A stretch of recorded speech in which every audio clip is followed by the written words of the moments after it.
And it's a lot of these videos right here where it's like, yo, TikTok has ruined hobbies. They ruined it. TikTok and you look in the comments, right, and everyone's just like blaming social media for ruining things like this. When it's like you realize people wouldn't be doing this if it wasn't for money. So is it actually TikTok ruining it, or is it late stage capitalism? I always blame it on the Paul brothers. The sensationalization. The sensationalization sounds wrong. The sensationalizing of hobbies and money, and when you start tossing things like Magic the Gatherings, Lord of the Rings, the One Ring serialized 1 of 1, sold to Post Malone for like $2 million or whatever.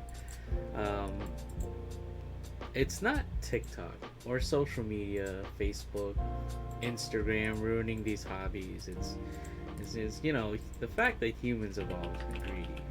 But aside from that, while looking through videos, they also have a point. Because if you look through, let's say, Spider-Man draft vlogs, right? You don't have any. There's no vlogs of people drafting IRL or anything. There's only these like super expensive, pre-made, high production drafts with like all high profile rich people drafting $100,000 draft. Draft pools from $1 million draft pools, or I like the professor and stuff too, but he's not sitting down and just like doing a regular old draft. It's all very sensationalized, and the production's very high, and it's doubly so for game nights.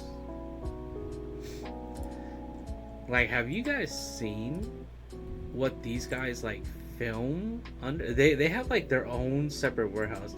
Very, very, very ironic or coincidental that I paused here where they doing a commander with Spider-Man. Yeah, very ironic that I paused here with Ghost Spider, because I pulled her for one of my drafts, and we're gonna go over that in a little bit too. Tried very hard to make her work. Let's see. I also love Floating Ready Run.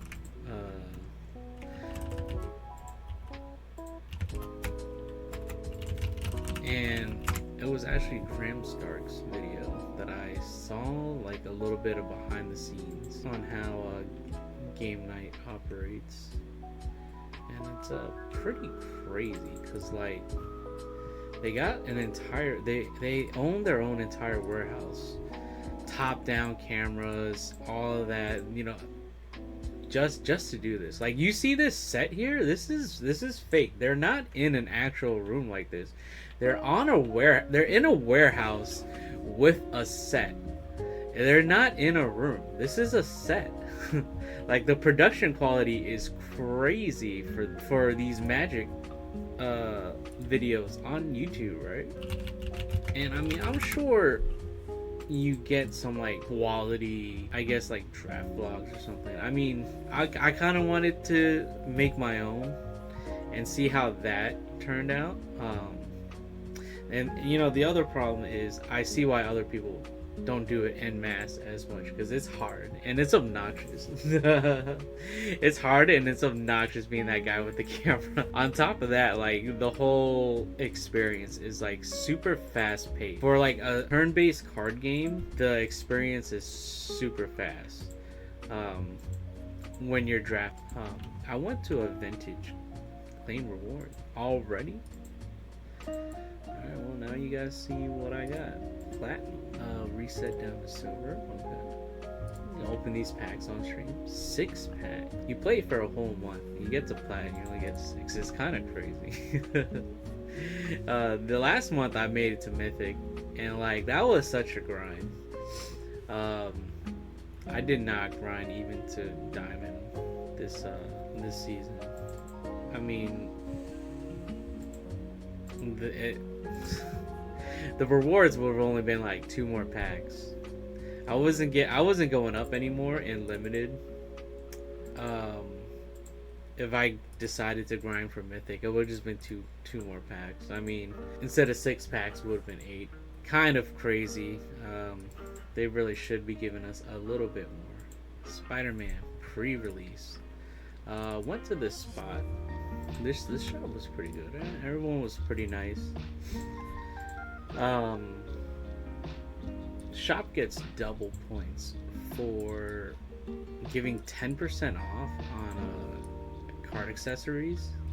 I bought these Game Genius matte sleeves, 200 count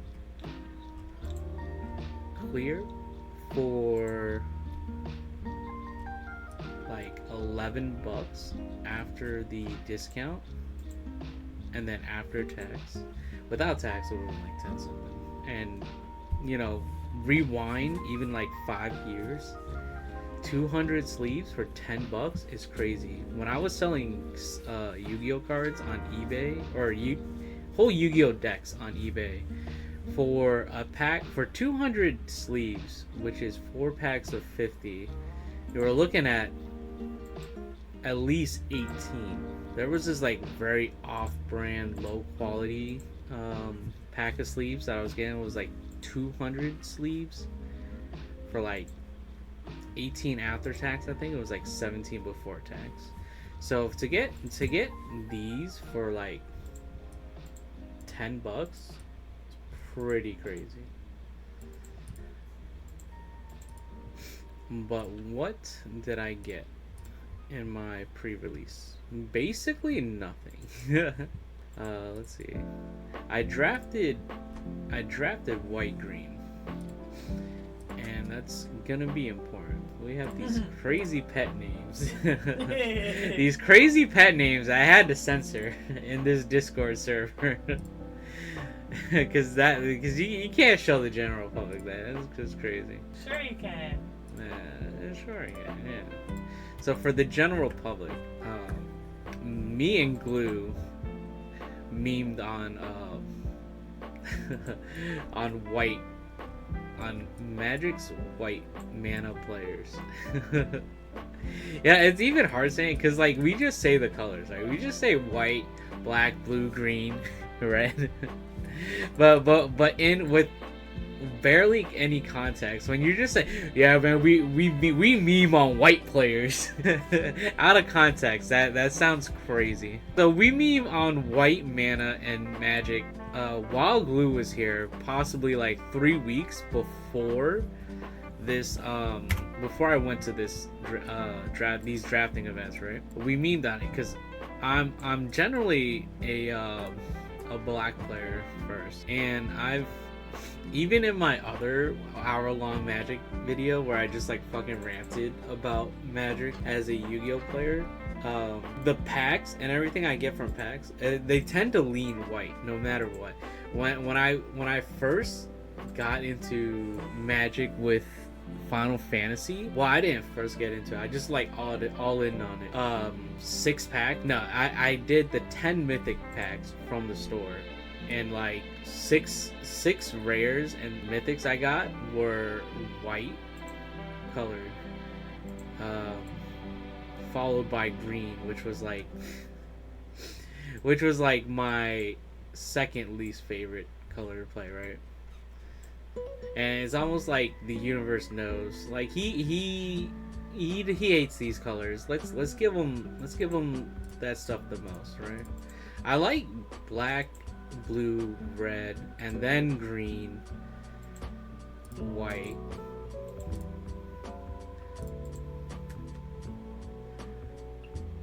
Yeah. Surprisingly, I didn't get a whole bunch of white cards like I did last time. But yeah, we memed on it because, you know, it's it's kind of a boring color to play. I do use it a lot because white kind of does everything, right? Red has problems getting rid of enchantments. White doesn't have a problem getting rid of anything, honestly. And so I was like, we memed on white mana in Magic, and for the third time in a row, between the pre-release and arena draft and my first Spider-Man draft, I drafted white in some form. In the pre-release, I said that I drafted white-green.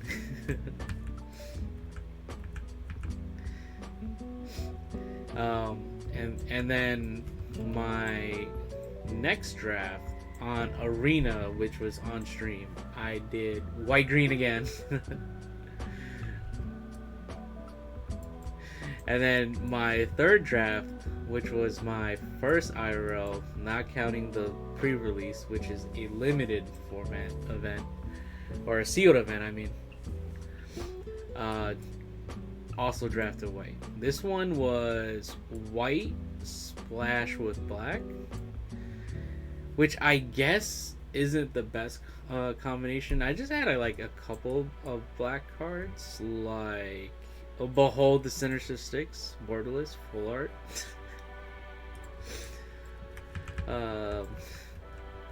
Don't know if I got a picture of that.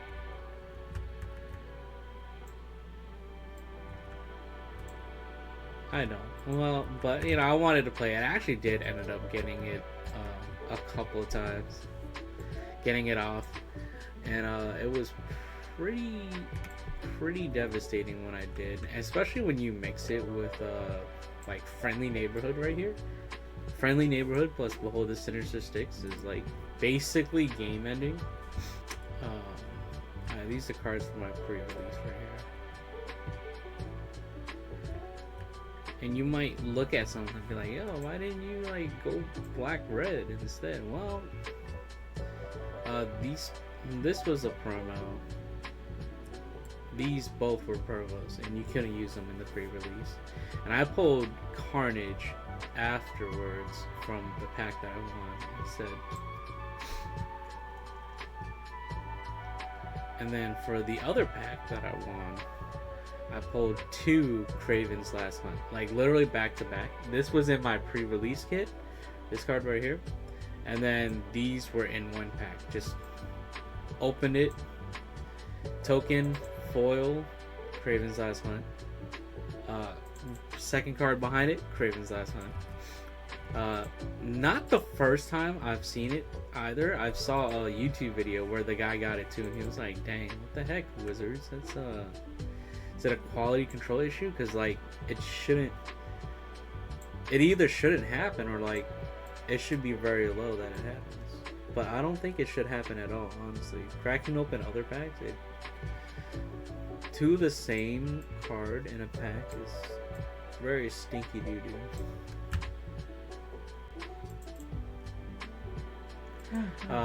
Some things I've learned from the drafts though, like I said earlier, white can remove everything. It does a lot. Sudden Strike, very good. The Whip, you honestly can't. If you can get 4, just run all 4, man. Same with Grow Arms. Green in Spider-Man draft, super powerful. Not so much Spider-Man Brooklyn Visionary, which is like an alternate form of Miles, but like all he does is kind of fetch a land. For 3, if you web sling, he fetches a land, or he comes down as a 5/4/3 that fetches a land. Like, he's not horrible. He just doesn't do anything like crazy. Professional Wrestlers, such a pain to deal with. Lurking Lizards, pain. Grow Extra Arms and Kapow. Oof. Ezekiel Sims with if you get a good amount of Spider-Mans, it's a good card. especially with Anmei. But the problem is, the other thing is, you gotta actually get the spider heroes, and you kind of don't. Like let's look at my pre-release kit, and see how many spider heroes I got. I got the Spectacular Spider-Man borderless full art. I've yet to not see him in a draft. Somebody at the table is gonna get him, and in 2 out of 4 events, it was me. He's really good though. So pre-release kit, let's see what I got and was able to. I got 1, 2, 3.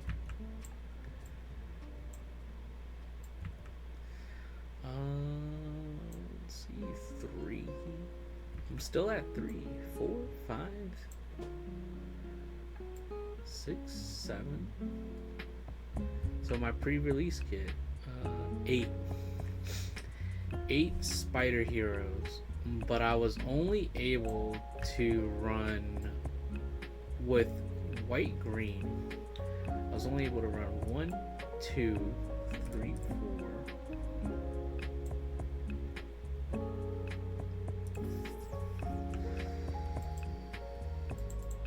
5, 6.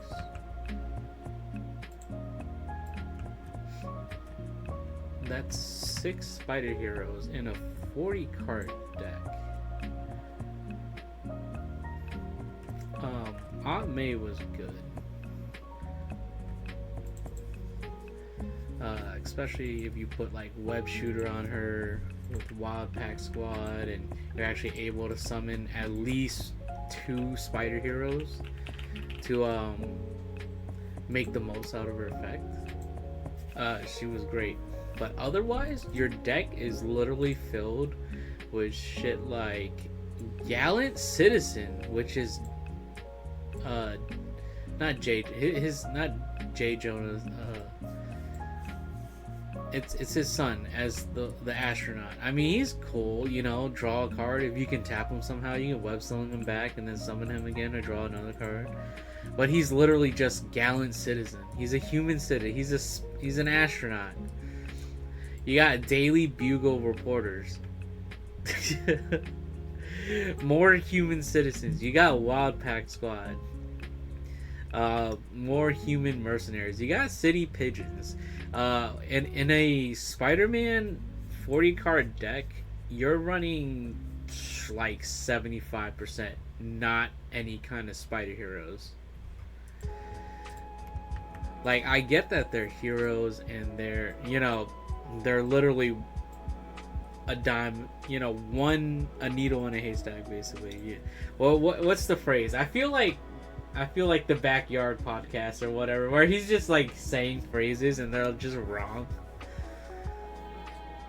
They're not phrases. They're never fucking phrases. You know, like, I get that they're heroes. You can't running like fucking 20 of them in a deck doesn't make sense. And it's a whole series. You only have one hero to like 10,000 citizens, right? But it feels stupid to play the Spider-Man draft and mostly use human citizens. It's dumb. And even if you're not running the hero portion and you're running the villain portions, right? You're coming across cards like, well, it's not gonna be with the rare piles on. You're coming across cards like Inner Demon Gangsters, Venomized Cat, Mysterio's Phantasm, not Mysterio himself, the Phantasm, Doc Ock's Henchman. There's Spider Islanders. There's another one that's just fucking Common Crook, which is, you know, a great 2-drop, you know, two 2-drops that that gives you a treasure token, and what? And, you know, they count as villains for cards that require or get a bonus if you own a villain. But like, it's stupid. You're running 75% common crooks. Like, look at Merciless Enforcers. Who are these people? You're running 75% common crooks and criminals, and like 25%, Doc Ock, and the actual villain, Doc Ock, Hobgoblins, and Carnage, and stuff like that. So I feel like that's where the set falls flat.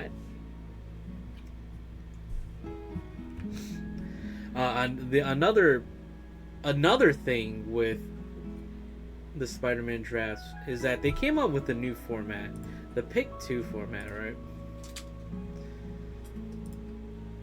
And in person, it's only 2 rounds. You only get to play 2 rounds. You pay $30 and you play 2 rounds of Magic. You're there for like 2.5 hours, max. And that shouldn't have been so surprising, because in Arena, it's 4 wins max for that. When you look at a regular format, that's 7 wins.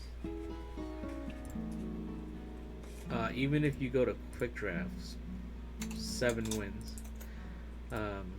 Pick 2, 4 wins. Pods of 4 and 2 rounds. It's kind of stinky, and like every player that was there agreed. You keep hearing yourself eating chips. Yeah, I know. I told you that this mic picks up everything. One of the stores I went to, this one right here, they were just like, all right, man. I mean, hey, if you guys want, next week we'll just go back to the regular format, but with the Spider-Man set.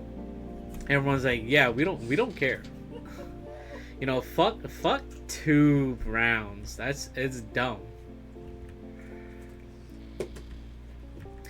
This was trying not to get the guy in the video in the video too much. This is the event I went to last night. Vintage Cube, very cool. Free. It's free. The most important part is that it is free. The guy that runs it every Monday, and it's free.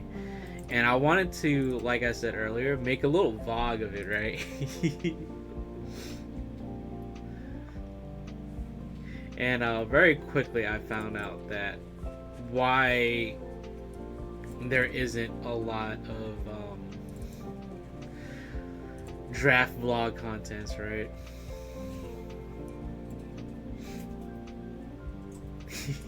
Yo, here's me in the subway. So when I edit this together, right?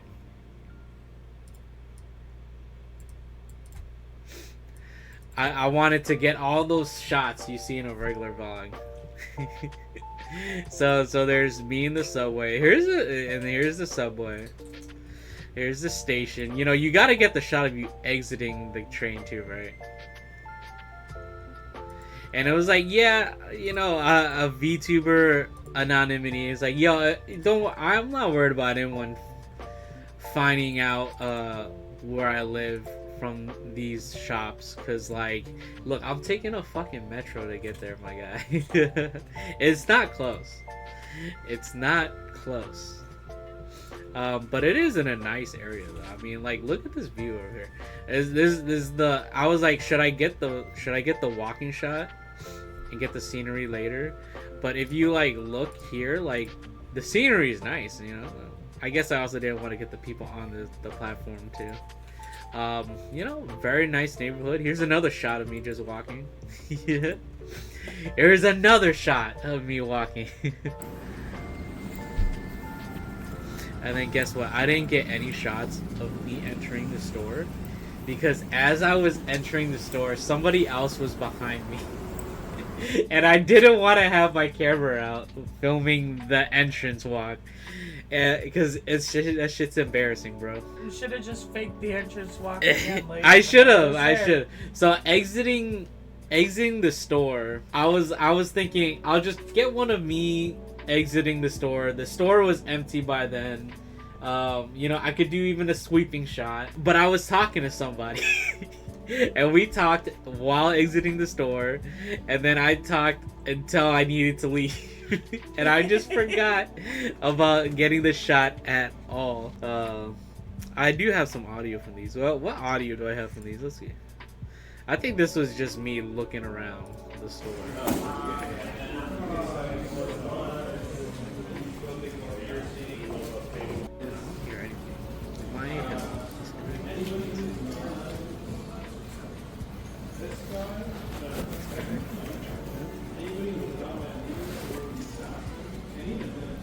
More just shots of... I mean, it's fine that there's not audio for this. Yeah.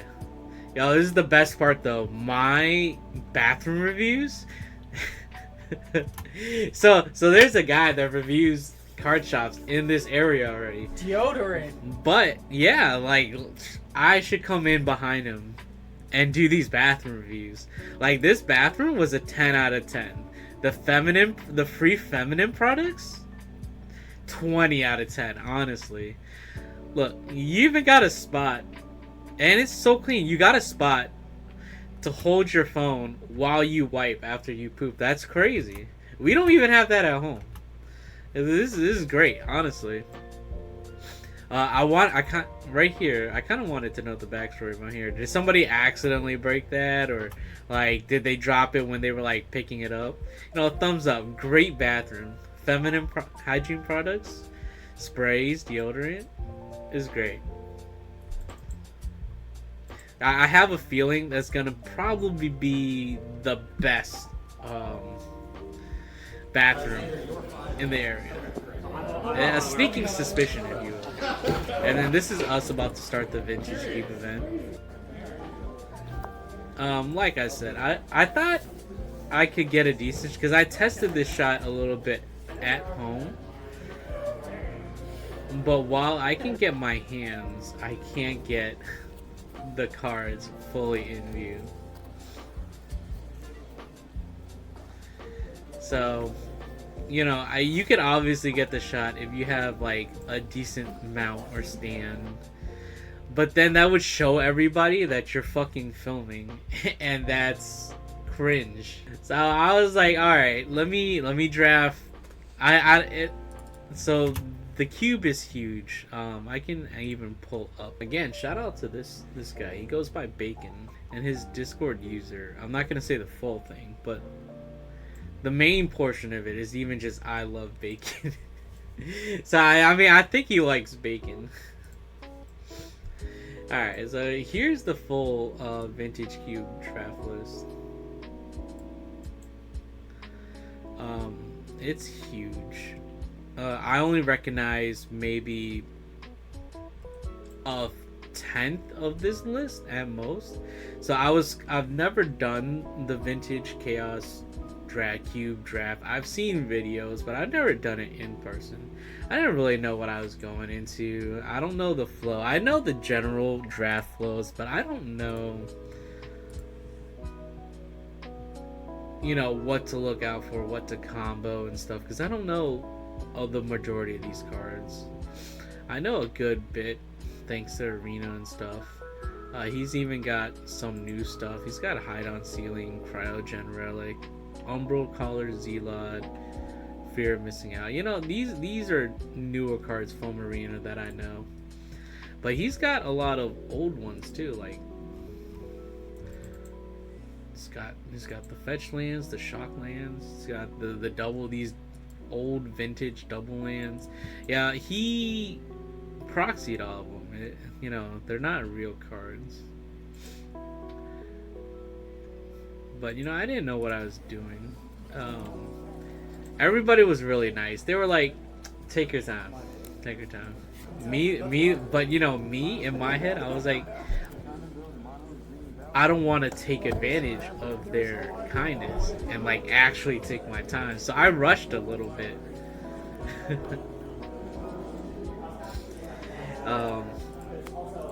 And, you know, like I said earlier, too, it's, like, very fast-paced.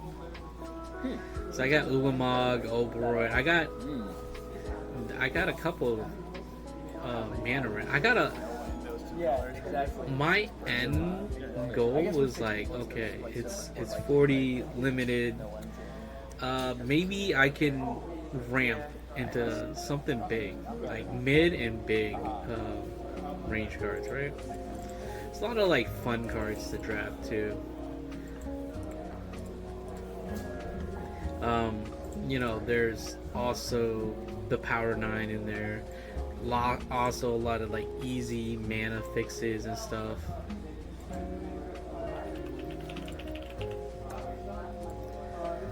So let's see. Yeah, alright. So that next one's a shot of my deck. What shot is this? I got Narset. I originally got a Mox Ruby, so I was like, let me try to lean into red. And then I got like Volcanic Islands and then the one of the 2 mana rocks that give both blue and red. So I was like, yeah, I'll just lean into like blue red. But eventually I just stopped getting any red stuff, any quality red stuff. I got another Eldrazi because I was like, I'm gonna ramp into one of these guys, right? This is somewhat what my deck looked like. Minus, this was at 41 cards. I counted and I was like, all right, I'm gonna take out one of these guys. Like, plus I could only run one anyways, right? Ended up going with Kozilek just because he's like 1 mana cheaper. Doesn't have that indestructible though, but he comes in and I draw 4. It's pretty cool. The Wormcoil engine, it's a Wormcoil engine. What more can you ask for? Mirror Battlesphere did not see any kind of play at all. First game, blown out, bro. Blown out first game.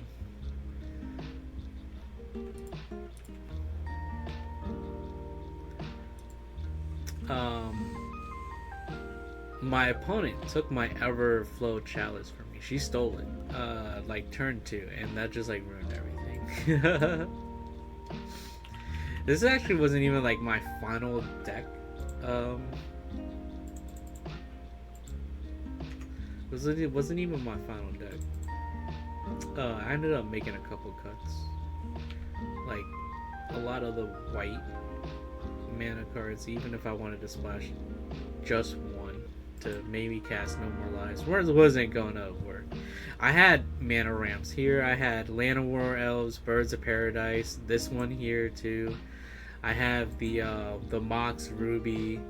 I had the Everflow Chalice, the Talisman. I was like, I'm going to ramp. Old One Eye I got off a couple times, but I took out the Deep Forest. Whatever these are, Deep Forest Nymphs or something. On Arena, whenever I splash a high mana card and draw it first thing, I always think that Arena's fucking rigged against me, right? Like so many other people. Always gotta think it's rigged. But playing this IRL, I kind of get it. I only ran one Eldrazi to like, as my end board, and I got a couple of mid-range stuff to ramp into. Old One Eye, Wormcoil, Mirror Battlesphere, Oberoid, Ursinine Monstrosity is pretty crazy. I had these things to ramp into, and instead of getting Wormcoil Engine every game or Old One Eye every game, I fucking drew my 10-drop Eldrazi in my second, third, or fourth draw every single game. He did not fail to show up. I showed my opponent every time that he's a third or fourth draw. If I'm not getting mana screwed, I'm getting rocked by just my own poor deck building choices. There was someone else also that was their first time and they went 2-1. I went to 0-3. But I mean, it's a learning experience, I'm definitely gonna go again next week. It's free. You can't go wrong with this. Can't believe I drew him every single game. I drew into him first 3 turns every single game. Absolute madness. And let's find out right now too. Because this kept happening in Arena right before I started.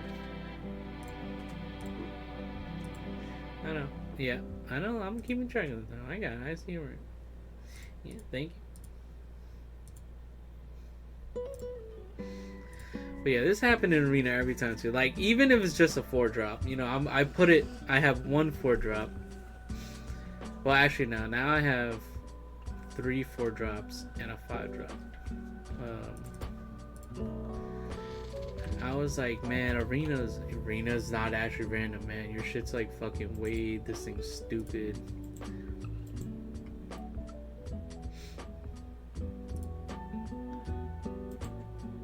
But playing in real life, I get it, bro. I finally get it.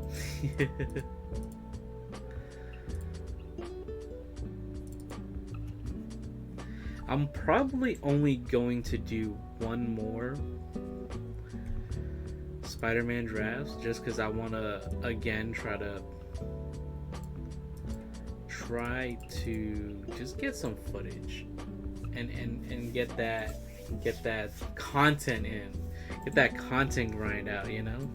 I can grab the prize, discard, give me or Weaver. This is Kane. This is Kane in IRL. Am I discarding 1 for? Yeah, I'll just discard that. It's fine. The other thing I wanted to talk about with the Spider-Man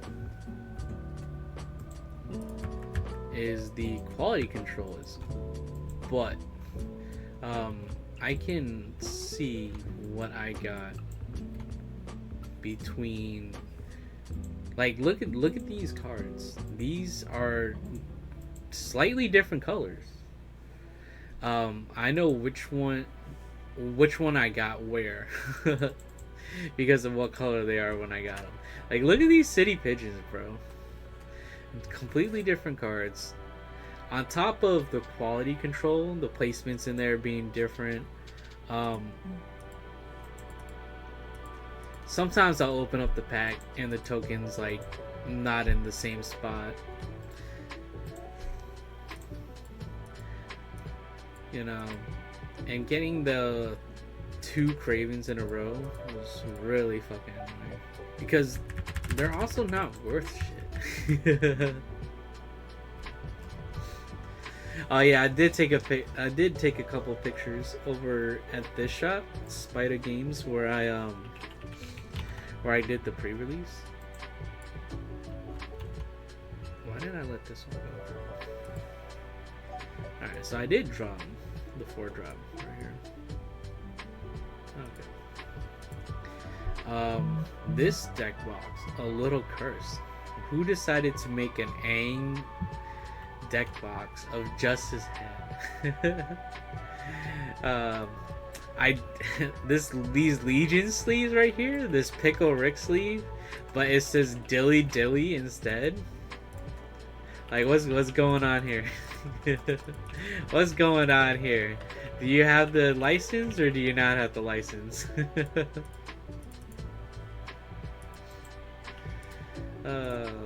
Silly.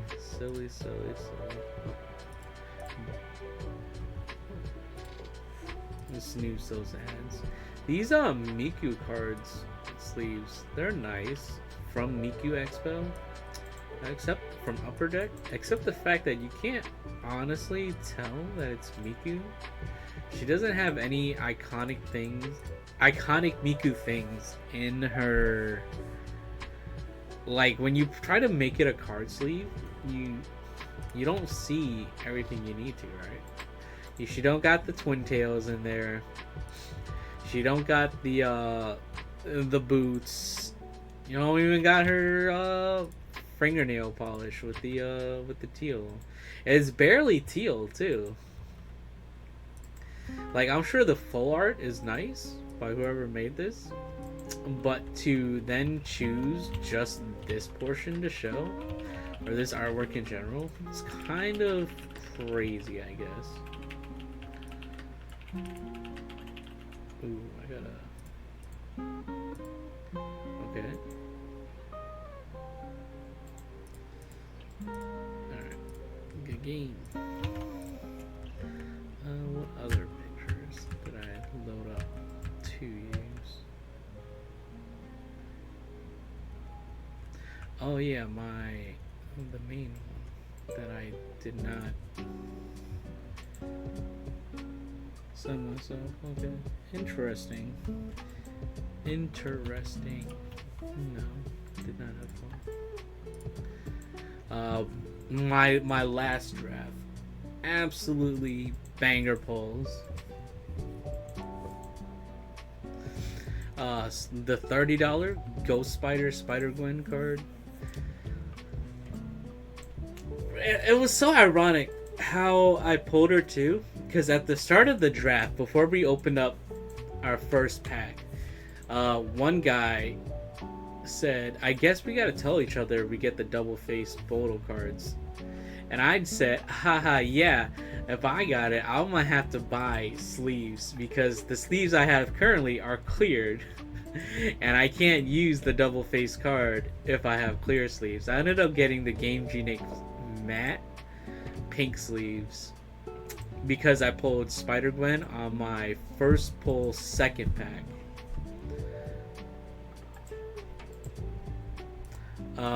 That did put me down on deck building time though, simply because I had to go buy the sleeves and there was a line for the register. Of course there was, when I needed the sleeves, right? Just let the ads play. I'm almost done. I'm gonna just... This is like the last thing before I end the stream. So, in a video, I did see them go like, oh, you don't really want to draft opposing colors because red is more for the villains regardless. There's a couple of spider stuff in red, like Spider-Gwen, Free Spirit here. But she enables the mayhem from, you know, decks like this, right? For the villains, or right here, Hobgoblin, Mantle Marauder. Because when you discard a card, you get +2, +2/0, and then you discard a card because you know Gwen is tapped. But I mean, when I pulled her, I was like, I gotta fucking play her. I was like, all right, look, for the first time, I'm still drafting into white. Ironically, I'm still drafting into white because she's got white. I got, you know, Spider piloted by Penny. I got the borderless full art Spectacular Spider-Man again. So I still had to draft into white. So this was a white-blue deck splashed with red to get Gwen work. So I was like thinking I was hot shit by just splashing in removal like Shock, Electro's Bolt.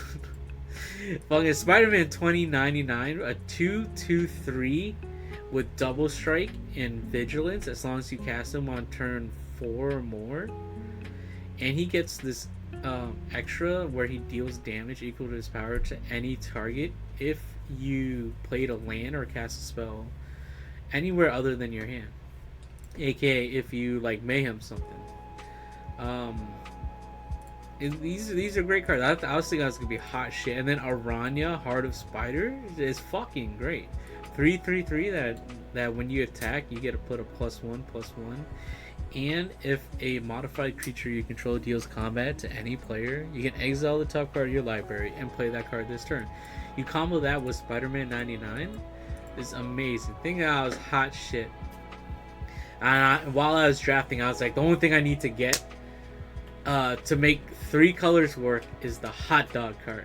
I didn't. And you know what? Other than the first round of picks, in the first pack, I did not see another fucking hot dog card. I had to settle for Spiderbot to help fix land, and honestly, like, it's just him. If I had him and hot dog cart, that would have been great. I think I would have probably replaced Rent is Due for hot dog cart. But like, no hot that. Which is ironic because we all know how much I love hot dog carts around here and hot dogs. And I had a hot dog cart every single draft game except for the one where it mattered the most because I needed 3 manas. And you know, I go 1-1 because I get mana screwed.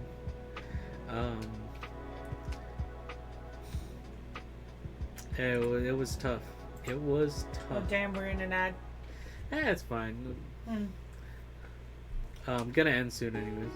So it was also tough because this is the most spider heroes I've had in a deck in a draft. Like, look at this. You have 1, 2, 3, 4, 5, 6, 7, 8, 9, 10 spider heroes in one deck. This is the most I've had in a deck. I think I ran another city pigeon. I just tossed this together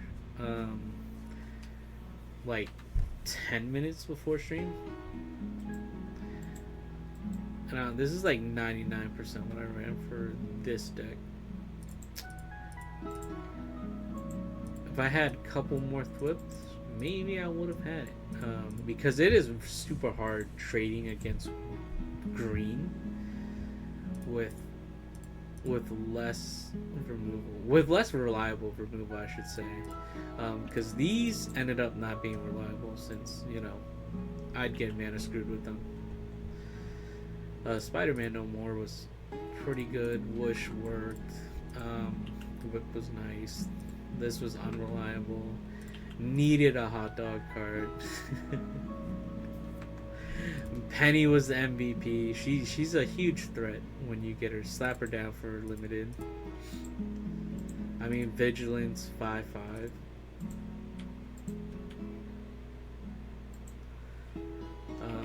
Aranya wouldn't get more than 1 attack in. Spider-Man 2099 eliminated right away.